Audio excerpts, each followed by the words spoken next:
The diversity in fuel types, topography, and weather patterns found across the Southern Oregon area make it necessary to use an equally diverse set of firefighting tactics and resource types to be successful. Put into practice, this means that fighting fire in the Southern Oregon area, firefighters must be prepared to appropriately select from a broad array of tactics to match a wide range of environmental factors. This diversity of conditions includes windy coastlines with beach grass, heavy stands of timber on steep slopes with deep duff, rolling hills and oak savanna, standing snags and old fire scars, clear-cut areas with heavy logging / remote, inaccessible mountainous terrain with abrupt transitions of densely populated areas into the wildland-urban interface. Specific tactical decisions are informed by several broader strategic concepts. The way we tactically approach fire is driven by an agency strategy grounded in Oregon law that directs us to safely minimize the loss of forest resources. This primary mission to protect forest resources comes second to saving lives. The strategic approach to achieving our mission is best described by Fire Order Number 10. Fight fire aggressively, having provided for safety first. Tactically, this means that direct attack, whenever it's safe and smart to do so, is the standard. Specific methods of direct attack will vary given the conditions, but anchoring at the heel, working up the fire's flanks with one foot in the black towards the head, is a standard operating procedure. In an effort to keep fires small, and by extension less dangerous and costly, initial attack responses to new fire starts are aggressive. This is particularly true as fire danger conditions increase over the fire season. Dispatch of these resources in these conditions frequently include aircraft and heavy equipment. This send everything in the barn approach in periods of high fire danger is modified according to the current conditions and fire potential. Aggressive initial attack is based on a risk analysis that seeks to limit the exposure of firefighters and the public to the dangers of wildfire and minimize resource damage. The Oregon Department of Forestry and the Protection Associations routinely fight fire at night. This continues to be a successful strategy to catch fires.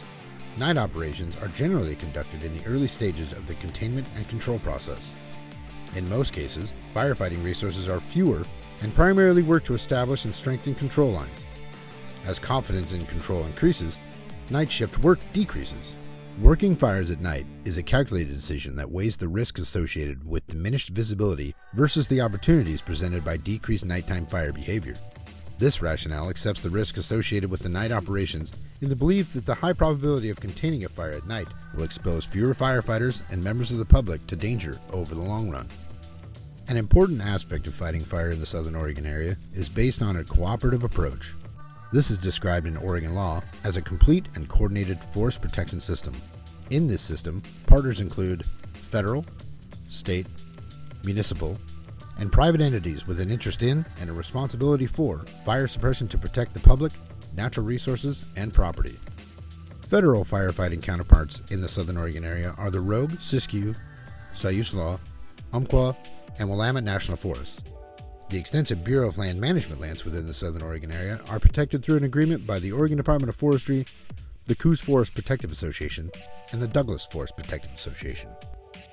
State partners include the Oregon Department of Fish and Wildlife, the Oregon Department of Transportation, Oregon Parks Department, Oregon Military Department, the Oregon Office of Emergency Management, and the State Fire Marshal's Office. City and rural fire departments throughout the area played an important role in the initial attack and extended attack fires, structural and wildland resources complementing each other in their respective specialties. In addition to the governmental agencies, private landowners are key partners in the fire protection system. Timber companies such as Weyerhaeuser, Justina, Roseburg Forest Products, Seneca Jones, and Lone Rock bring firefighting equipment, personnel, and local knowledge to the table. This cooperative approach of firefighting helps reduce overall costs and increases the efficiencies and safety by utilizing the expertise of our respective partners. Initial attack in the Southern Oregon area is primarily an engine-based response, with Type 6 and Type 4 engines in regular use. Engines deliver personnel, water, tools, and equipment. This engine response is reinforced with aircraft, heavy equipment, and hand crews as fire danger increases. As mentioned earlier, the most common tactic of direct attack is using the anchor, flank, and pinch method. This basic technique is accomplished in a variety of ways and is determined by the specifics of the terrain, fuel type, and fire behavior. Where the terrain is drivable and the fuels are light, typically in the valley floors and the foothills of the Southern Oregon area, mobile attack or running attack by engines is utilized. In those situations where the topography is steep, fuels are heavier, or the engine access is limited, such as in timbered, mountainous areas or the wildland urban interface, the use of hose packs can be effective. Multiple hose packs are carried on engines and are constructed to deploy a progressive hose lay quickly. An alternative method of hose deployment is the hose pull.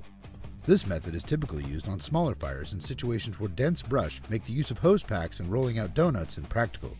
The technique is a simple or straight hose lay in which double-rolled lengths of hose are added at the pump as firefighters drag the lengths of hose toward the fire.